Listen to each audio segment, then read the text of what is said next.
Bismillahirrahmanirrahim. Di pembahasan kali ini kita akan membahas mengenai praktek air mustakmal yang sering terjadi ketika kita berwudu.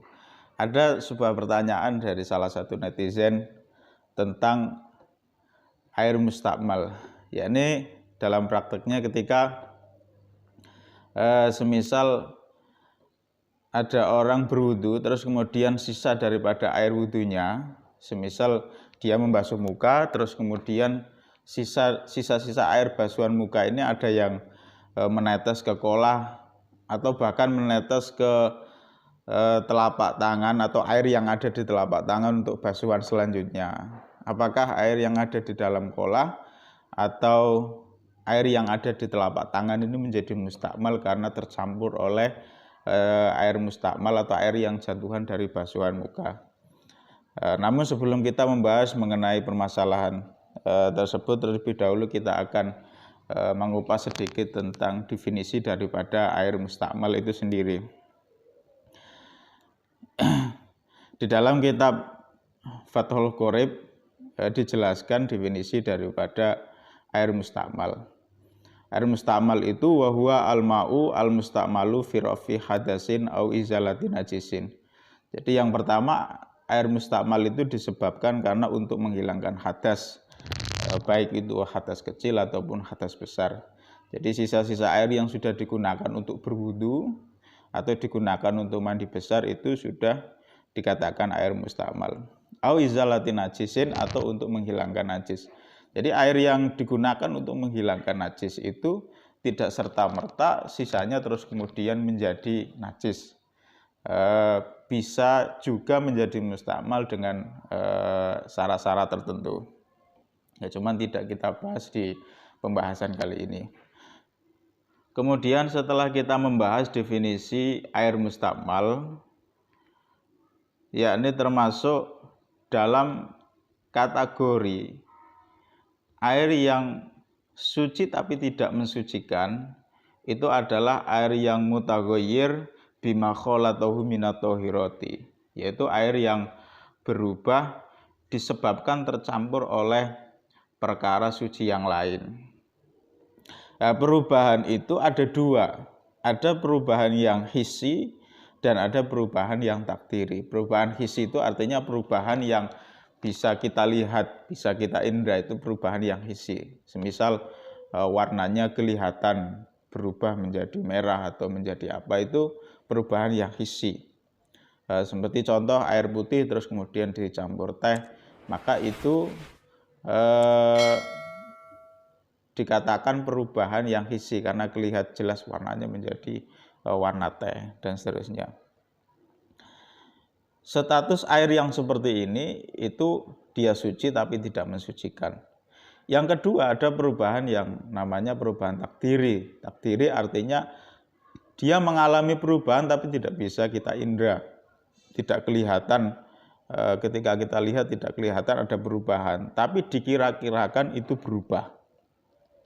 Contoh perubahan yang takdiri salah satunya adalah air suci yang tercampur dengan air mustakmal. Air mustakmal itu kan secara sifatnya, secara sifat air itu kan tidak ada perubahan. Cuman secara hukum dia ada perubahan. Sehingga ketika ada air suci mensucikan, terus kemudian tercampur dengan air mustakmal, itu maka hukumnya akan menjadi berbeda. Dan perubahannya itu perubahan yang sifatnya takdiri, karena sifat airnya masih sama. Kira-kira seperti itu. Lalu menanggapi dari pertanyaan, bagaimana jika ada air suci yang di dalam kolah, tentu saja air yang kurang dari 2 kolah, ini terkena air mustakmal. Seperti halnya air yang ada di telapak tangan yang digunakan untuk berwudu, ketetesan air yang dari basuhan wajah atau basuhan anggota yang lain, apakah menjadi mustakmal atau tidak, menjadi berubah atau tidak dalam hal ini. Karena perubahan itu yang menjadikan air itu tidak mensucikan, itu adalah perubahan yang tidak sampai menghilangkan kemutlakan air, tidak sampai menghilangkan sifat kemutlakan air.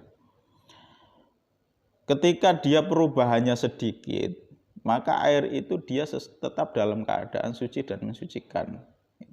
Jadi semisal ada air 1 gelas air putih suci mensucikan, 1 gelas, terus kemudian kecampuran air teh tapi sedikit sekali, sehingga orang tidak akan mengatakan bahwa itu air teh karena campurnya yang sangat sedikit sekali. Itu tidak ada masalah, air ini tetap dihukumi suci mensucikan. Begitu juga ada air tercampur dengan air mustakmal. Ketika perubahannya itu sangat sedikit sekali, sehingga orang tidak akan mengatakan bahwa oh ini tercampur air mustakmal, ini berubah.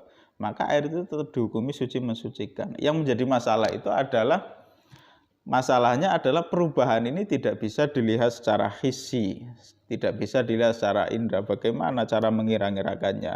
Maka dalam kitab Tausiahnya dijelaskan cara mengira-ngirakan air yang terkena atau tercampur air mustakmal itu harus fayuqaddaru mukhalifan wasaton baina alas sifati wa adnaha.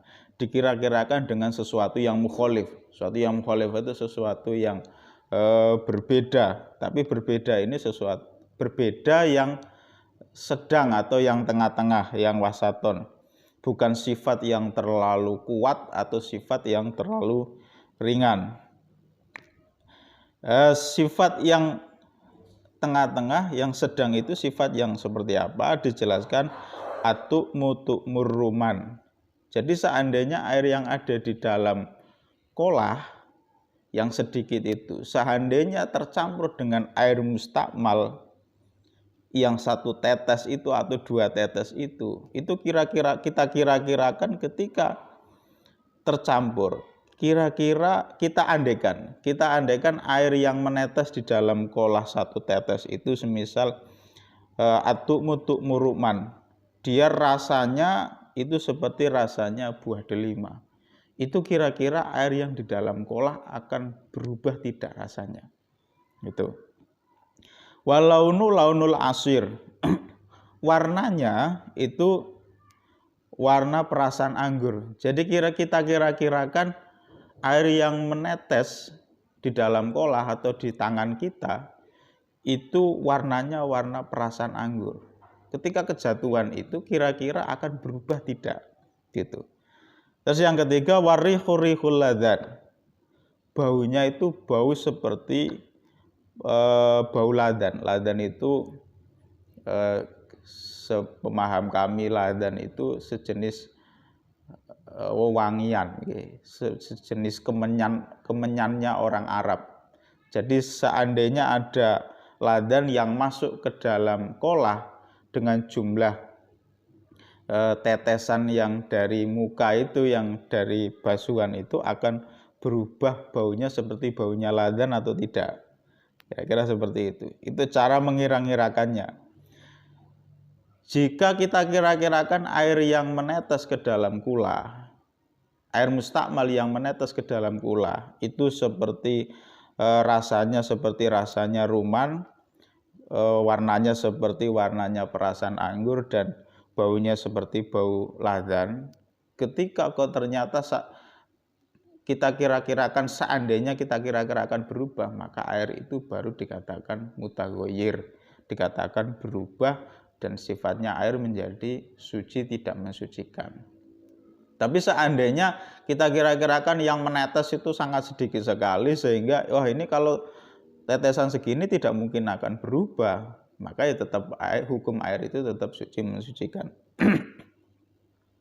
Yang jadi permasalahannya adalah kita tidak pernah uji coba itu. Jadi uji coba dicampur dengan barang-barang yang kami sebutkan tadi, sehingga bagaimana mungkin kita akan tahu air itu akan berubah atau tidak ketika dicampur dengan barang-barang ini. Maka di sini juga ditanggapi oleh sarahnya dalam kitab Tausiah, fa idza a'rada anit takdiri wa hajama wasta'malahu kafa. idghayatul amri annahu syakun fit taghayyuri al mudirri wal aslu adamuhu.